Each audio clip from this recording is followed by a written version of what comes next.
찬송가 284장입니다. 찬송가 284장. 오랫동안 모든 죄 가운데 빠져 더럽기가 한량 없던 우리들, 아무 공로 없이 구원함을 얻어 하나님의 자녀 지금 되었네. 주의 그 사랑 한량없도다. 찬송할지어다 예수의 공로. 주의 그 사랑 한량없도다.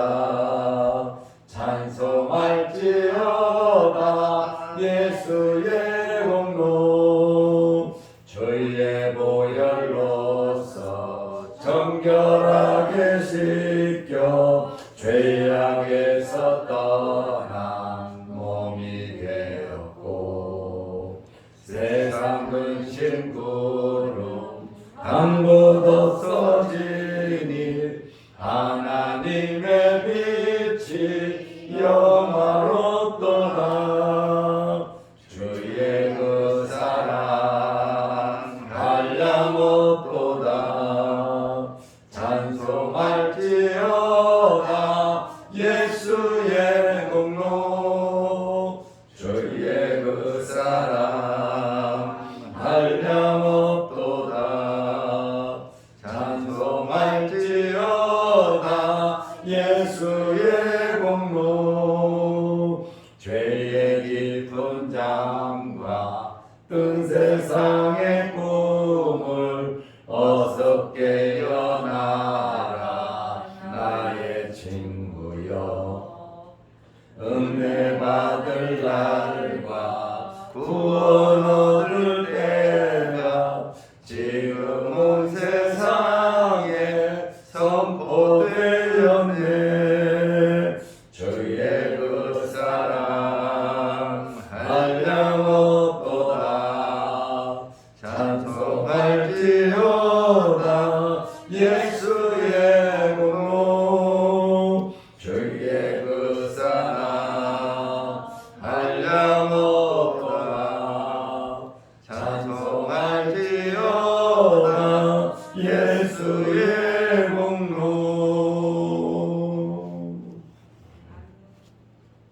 사도신 경우로 우리의 신앙을 고백하겠습니다. 전능하사 천지를 만드신 하나님 아버지를 내가 믿사오며 그 외아들 우리 주 예수 그리스도를 믿사오니 이는 성령으로 잉태하사 동정녀 마리아에게 나시고 본디오 빌라도에게 고난을 받으사 십자가에 못 박혀 죽으시고 장사한 지 사흘 만에 죽은 자 가운데서 다시 살아나시며 하늘에 오르사 전능하신 하나님 우편에 앉아 계시다가 저리로서 산자와 죽은 자를 심판하러 오시리라. 성령을 믿사오며 거룩한 공회와 성도가 서로 교통하는 것과 죄를 사하여 주시는 것과 몸이 다시 사는 것과 영원히 사는 것을 믿사옵나이다. 아멘. 하나님의 말씀 마태복음 19장 1절에서 3절 말씀까지 보겠습니다. 예수께서 이 말씀을 마치시고 갈릴리를 떠나 요단강 건너 유대 지경에 이르시니 큰 무리가 따르거늘 예수께서 거기서 그들의 병을 고치시더라. 바리새인들이 예수께 나와 그를 시험하여 이르되 사람이 어떤 이유가 있으면 그 아내를 버리는 것이 옳으니까. 아멘. 3절 말씀까지 보았습니다. 2022년에 들어서면서 우리가 마태복음 18장을 보았고 오늘부터 마태복음 19장을 보게 됩니다. 예수님께서 이제 마태복음 19장에 들어서면서 유대 지역에서 사역을 하십니다. 마태복음 19장 1절 말씀에 보면 예수께서 이 말씀을 마치시고 18장에서 용서에 대한 말씀을 하셨습니다. 비유도 말씀하셨습니다. 갈릴리를 떠나 요단강 건너 유대 지경에 이르시니 예수님께서 공생의 대부분의 사역을 갈릴리를 중심으로 해서 3차에 걸쳐서 선교 사역을 했습니다. 갈릴리 지역은 누가 다스리고 있냐면 아켈라오가 다스리고 있던 지역입니다. 이렇게 3차에 걸쳐서 공생에 3번 갈릴리 지역에서 선교를 하시다가 이제는 이 땅에 오신 목적 십자가를 지시고 인자의 생명을 대속물로 주기 위하여 오신 이 목적을 이루시기 위해서 갈릴리 지역을 떠나고 이제 예루살렘 가까운 유대 지역으로 옮기시는 것입니다. 이때가 언제냐? 예수님께서 십자가에 달려 돌아가시기 한 달 전 정도 되는 기한입니다. 예수님께서 사마리아 지역으로 가시지 않고 유다와 베레아 지역을 전도하기 위해서 유대 지경으로 가셨는데 이 유대 지경은 누가 다스렸느냐? 세례 요한을 목베어 죽인 헤롯 안디바가 다스리는 유대 지역입니다. 베레아 지역이죠.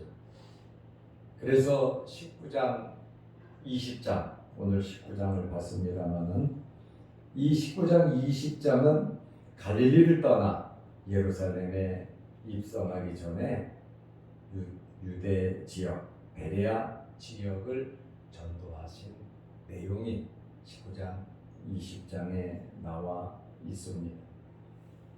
오늘 마태복음 19장 2절 말씀에 보면 큰 무리가 따랐다 이렇게 말씀을 하고 있습니다. 예수님께서 가시는 곳마다 많은 사람들이 모인 것은 우리가 이미 잘 알고 있는 말씀입니다. 예수님께서 거기에서 무엇을 행하셨느냐? 그들의 병을 고치시더라.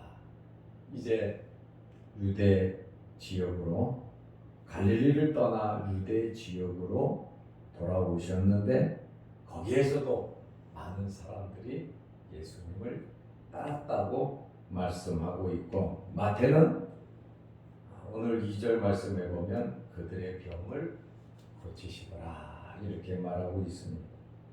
마가도 마가복음 10장 1절에 보면 무리가 다시 모여들었다.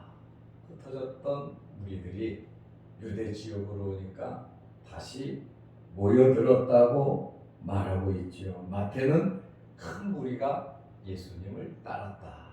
예수님을 따르는 무리들도 있었고 또 그 가는 지역마다 많은 사람들이 모여들었습니다. 여기 따른다고 하는 이 단어 아콜루데오라고 하는 말은 일반 군중을 의미하지는 않습니다. 예수님과 밀접한 관계를 맺고 있는 사람들이 많이 예수님을 따랐다라고 하는 그러한 의미의 단어인데 일종의 예수님의 말씀을 듣고 따르는 제자들의 무리, 예수님에 대해서 긍정적이고 우호적으로 생각하던 자들을 의미하고 있습니다.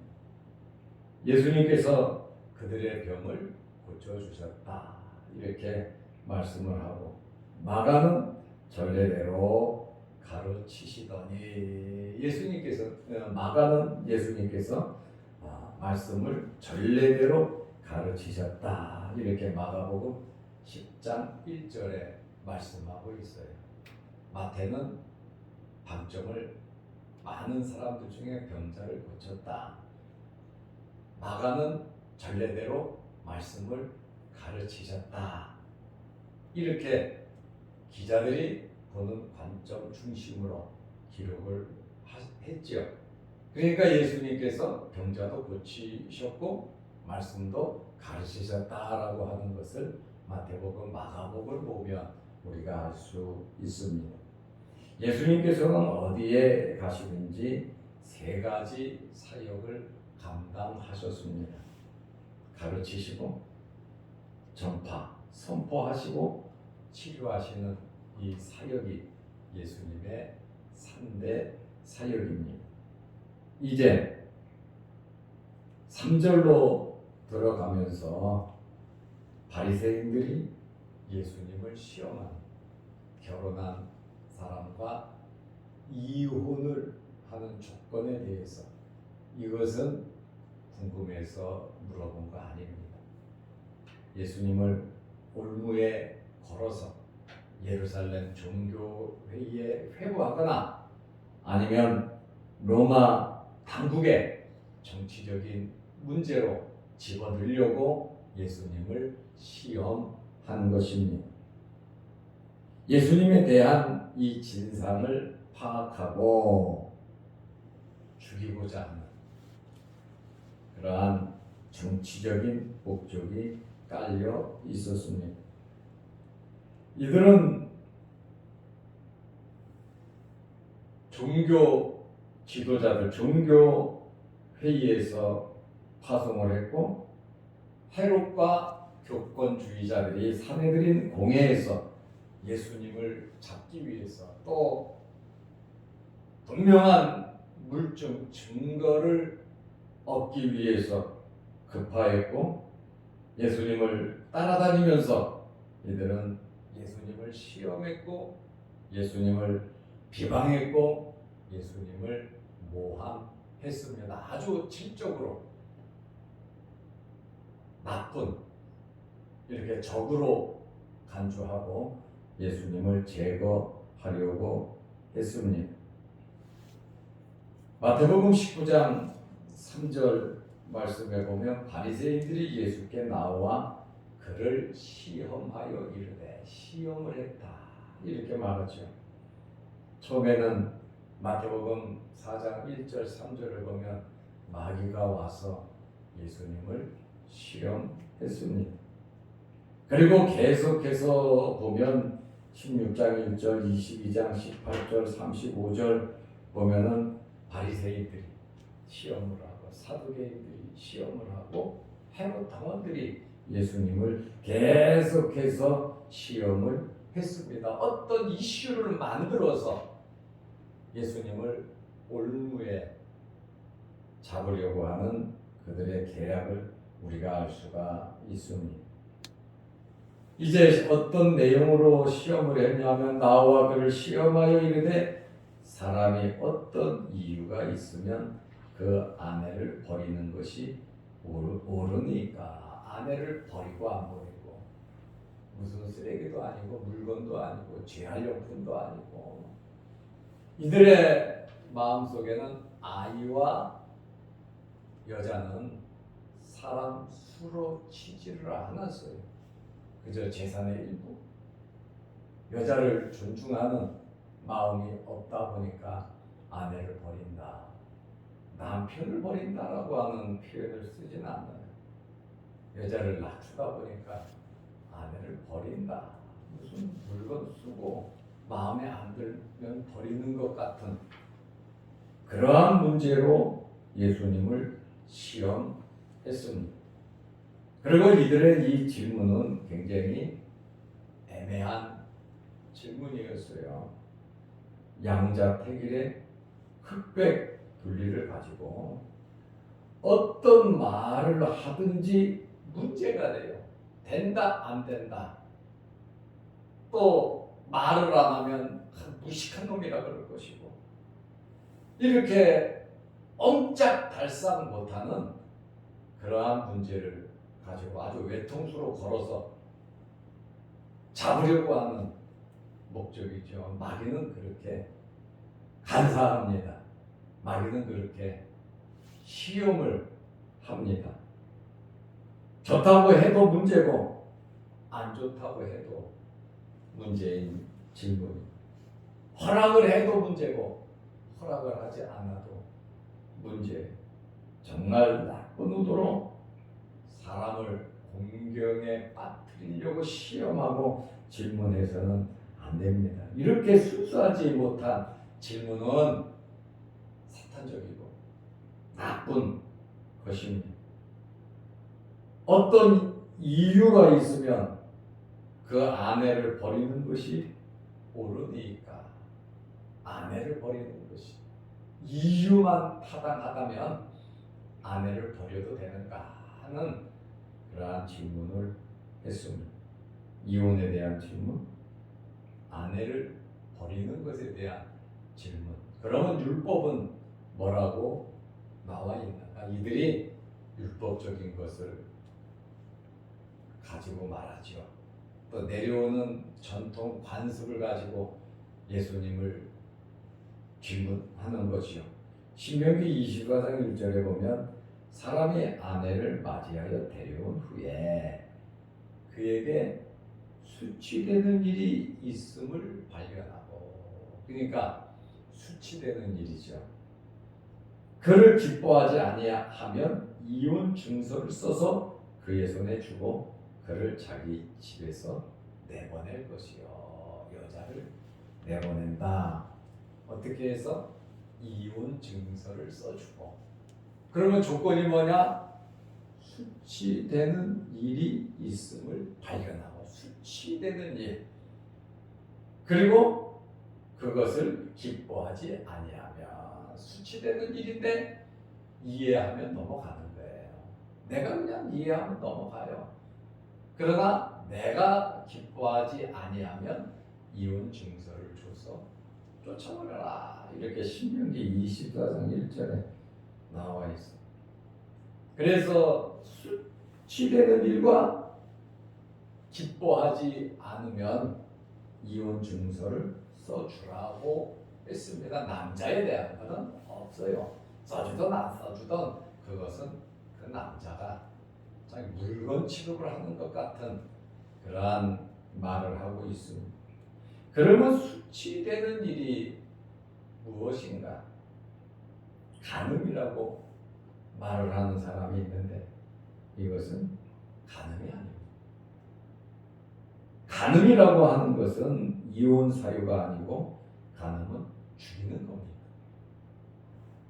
신명기 22장 2절에 보면 어떤 남자가 유부녀와 동침한 것이 드러나거든 그 동침한 남자와 그 여자 둘 다 죽여 이스라엘 중에 악을 제할지니라. 그러니까 그거는 아니라는 거예요. 간음은 아니에요. 간음은 죽이는 거예요. 그러면 의심하는 거 아니냐?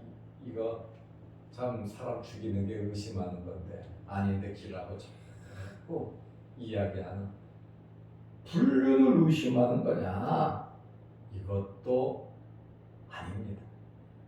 왜냐하면 의심이 되면 해결 방법이 성경에 나와 있어요. 의심을 하는 거예요. 도대체 믿을 수가 없는 거예요. 그렇게 되면 제사장에게 데려가서 저주가 되는 쓴물을 아내에게 먹이면 해결이 되었습니다. 민수기 5장 27절에 보면 그 저주의 물을 마시게 한 후에 의심이 되니까 여자에게 그 물을 마시면 만일 여인의 몸을 더럽혀서 그 남편에게 범죄하였으면 그 저주가 되게 하는 물이 그 속에 들어가서 쓰게 될 것이다. 하나님의 직접적인 간섭과 역사를 말하고 있어요. 쓰게 되어 그의 배가 두으며 그의 넓적다리가 마르리니 그 여인이 그 백성 중에서 저주거리가 될 것이다. 그러니까 의심이 되면 버리는 것이 아니라 확인을 하라는 거예요. 무조건 의심된다고 괜히 살다가 싫으니까 꼬투리 잡아가지고 이렇게 쫓아내려고 하는 그러한 나쁜 사람들도 있다라고 하는. 그래서 그렇게 하지 못하도록 하나님께서 그 광야 시대에 이렇게 하도록 했어요. 유대인들은 이 말씀을 자의적으로 해석해서 이혼을 너무 쉽게 했습니다. 모든 종류의 죄를 포함하여 아내가 음식을 상하게 한다든지 아내가 음식을 맛없게 한다든지 잔소리한다거나 집안 청소를 안 했다거나 사람들을 만났는데 예의롭게 친구들에게 하지 못했다든가 여러 가지 꼬투리를 잡아서 이혼 증서를 쉽게 써주고 아내를 내쫓았습니다. 그러니까 이것은 이 당시에 내려오는 관습이고 또 모세 오경을 들이대면서 이혼 증서에 대한 이야기를 예수님에게 걸고 넘어지는 겁니다. 대부분 남자들이 다른 여자가 생겼을 때 이런 유치한 방법으로 쫓아냈습니다. 제가 글을 적어놨는데 이슬람 교도들은 특별히 이 탈레반들은 여자들을 심하게 학대합니다. 뉴스에서 그대로 말하는 거예요. 탈레반은 전사들에게 요리를 해주도록 여성들을 강제로 동원했습니다. 성전을 하니까요. 이 탈레반 전사들은 요리를 잘못했다고 여성의 몸에 불을 질러 태워 죽였습니다. 이것이 뉴스에 나왔단 말입니다. 이와 같이 바리새인들은 예수님께서 그래? 그 신명기에 나와 있는 대로 수치례를 일 했으면 이혼 증서 써줘. 만약에 예수님께서 써주라고 한다면 이 혼인의 제도를 정한 하나님인데 그리고 생명을 가볍게 여기고 도덕적 윤리적으로 예수님은 저 사랑이 없는 놈 아니냐. 예수님을 매도할 것이고 그 써주지 말라고 하면 야 그거 안 된다 그러면 저거 하나님의 말씀으로 오기는 신명기에 나와 있고 장로들의 유전으로 계속해서 우리가 지켜오는 이것을 지키지 않으니 저것은 돌로 쳐주게 된다. 왜? 말씀을 어기기 때문에 그렇습니다.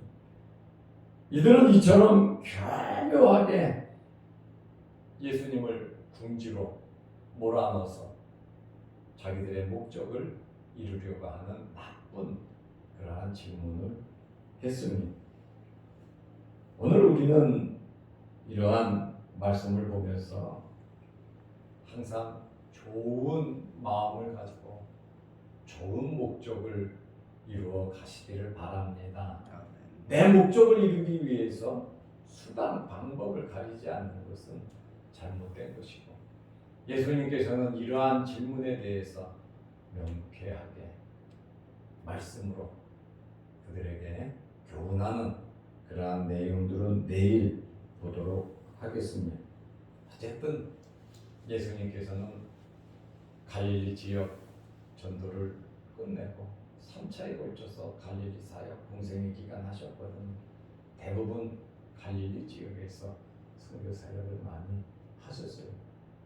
이제는 19장에 들어오면서 유대 지경으로 오셔서 베레아 지역 전도를 하면서 예루살렘으로 올라가기 위한 준비 과정을 하고 계시는 것을 우리가 발견하게 됩니다. 이 땅에 오신 목적을 이루기 위해서 한 걸음 한 걸음 예루살렘으로 가시는 예수님의 그 발자취를 우리는 따라야 되고, 우리가 이 땅에 부름을 받은 하나님의 백성으로서 하나님의 자녀로서의 삶을 우리가 살아가야 하는 것입니다. 그리고 어떤 환경에서든지 우리는 축복하는 일을 하고 살리는 일을 해야지 꼬투리를 잡아서 정죄하고 상처를 주는 그러한 일을 해서는 안 되겠다는 겁니다. 그러므로 항상 우리 심령이 말씀의 은혜 안에, 하나님의 은혜 안에 거하시기를 바랍니다. 기도드리겠습니다. 하나님 아버지, 우리가 새벽마다 이러한 말씀을 짧게 보고 있지만 마태복음 19장을 볼 수 있도록 지금까지 지켜주시고 인도하여 주심을 감사합니다. 짧은 말씀 속에서, 하나님의 말씀 속에서 우리의 영적인 양식이 되게 하시고 우리가 살아가는 방법을 터득하고 배울 수 있도록 은혜 베풀어 주시며 하나님의 마음과 예수님의 마음을 알아가는 저희들 되게 하시고, 또한 말씀을 중심으로 해서 기도하고 우리의 삶 현실 속에 아름답게 연결시켜서 살아갈 수 있는 생명의 말씀, 오늘의 말씀이 되게 하시고 우리의 영안이 날마다 밝아지게 하시고 우리의 심령이 깨끗해지게 하여 주옵소서. 아버지 하나님, 오늘 이 새벽에도 우리를 일깨워 주시고 추운 일기 가운데서도 주의전으로 불러주셔서 감사합니다. 주의전에 나와 예배드릴 수 있는 교회가 있고, 또한 주의종이 있고, 함께 예배드리는 성도들이 있고, 하나님 앞에 나올 수 있는 믿음을 우리에게 허락해 주셔서 감사합니다. 어떤 환경에서든지 감사하면서 십자가를 바라보며 예루살렘을 목표로 올라가시는 예수님의 발자국을 우리는 한 걸음 한 걸음 따라가게 하옵소서. 예수님의 마음을 가지고 살게 하시고 우리는 축복하면서 사랑하면서 용서하면서 평화하면서 살아가게 하여 주옵소서. 오늘도 이 새벽에 여러 가지 기도 제목으로 기도합니다. 하늘문이 열리게 하시고 성령의 충만함을 허락하여 주시고 응답하여 주옵소서. 추운 날씨에 오고 갈 때 하나님께서 불기둥으로 우리의 심령을 뜨겁게 인도하여 주옵소서. 영상 유튜브를 보면서 함께 기도하는 성도들의 그 기도, 말씀의 은혜가 있게 하여 주옵소서. 오늘 하루도 주 안에서 믿음 안에서 승리하게 하시고 우리가 만나는 모든 사람들에게 예수 그리스도의 사랑을 나누어 줄 수 있는 복된 하루 되게 하옵소서. 예수님의 이름으로 기도드리옵나이다. 아멘. 하늘에 계신 우리 아버지여, 이름이 거룩히 여김을 받으시오며 나라의 임하옵시며 뜻이 하늘에서 이룬 것 같이 땅에서도 이루어지이다.